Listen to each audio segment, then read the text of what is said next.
بس نحط ماجنيفاي all the slide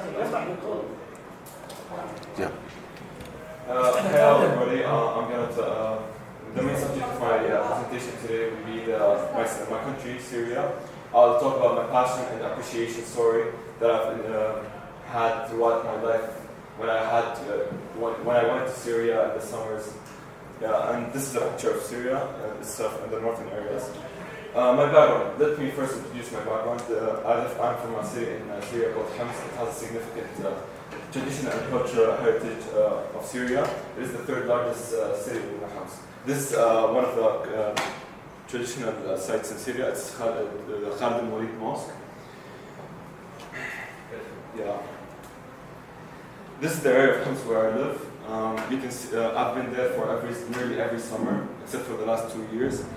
You can see here the intimacy of the river that passes through Homs. It's called the Asir River, with the neighborhood where we usually live there. Yeah. Now that I'm done with introducing my background, I'm going to talk about the sentimental value that Syria has in me. Having been there for nearly every summer, gathered with families, had really good times, Syria has a really profound effect on me, in which I've kind of will never forget during my life here outside of Syria.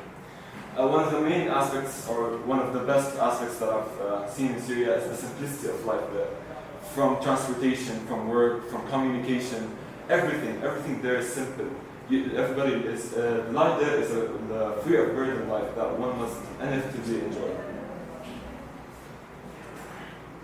Another aspect of Syria is the beloved people. By beloved people, I mean the friends, family, and every single person that had shared with me a really good memory or some sort of incident. Beloved people there have really passionate. I have passionate memories with my family there, and they kind of affected my life.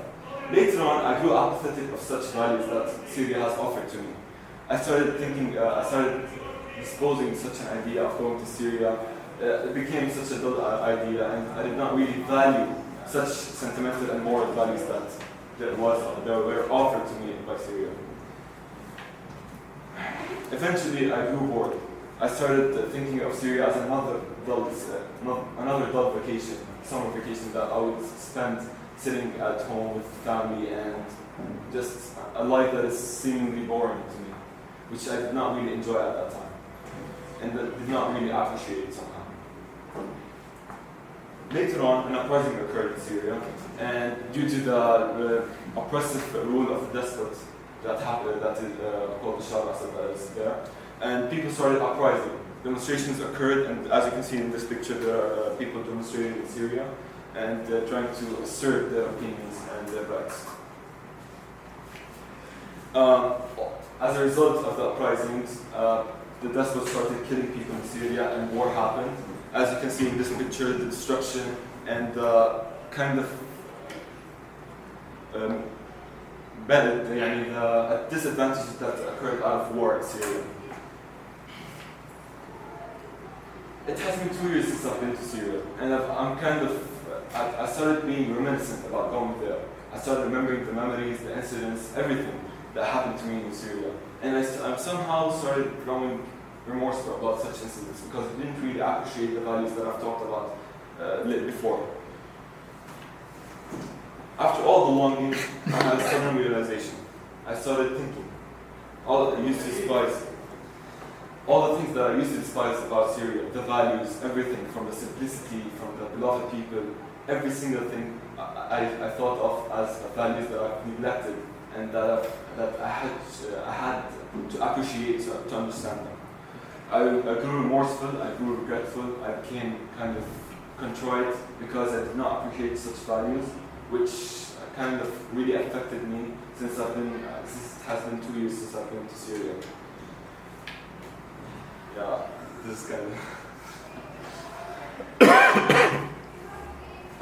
After all, I started appreciating everything that was offered to me by Syria, from the values, from the sentimental and moral things that I've observed and taken there, from the passionate times, from the happy moments with family, from the things that I won't usually encounter here in my current life.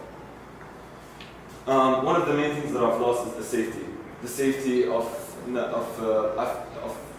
being around people of different traditions, different cultures, different religions, and even gender. I lost the safety of going out at 2 a.m. in the morning just because I thought I was hungry on my own. I lost the safety of keeping the door open at night just because I thought it was warm. Another thing that I've lost is simplicity. The life that usually is not really often found anywhere in the world. I think it's a special thing about Syria because expectancy there is also simple. When people don't really expect much of you, in which you can really feel free about living. Another thing that I've lost and really important to me is the beloved people. I'm gonna say it again. It's been 2 years that I've not been to Syria, and I've not seen my beloved people for 2 years. And it might not seem like evident, but I kind of missed them, and they had a profound effect on me. One of the main things that I've lost is my heart. No, not my real heart, but the passion that I've shared with the family and the people there, from the life, from every single thing that I've endured there in my country.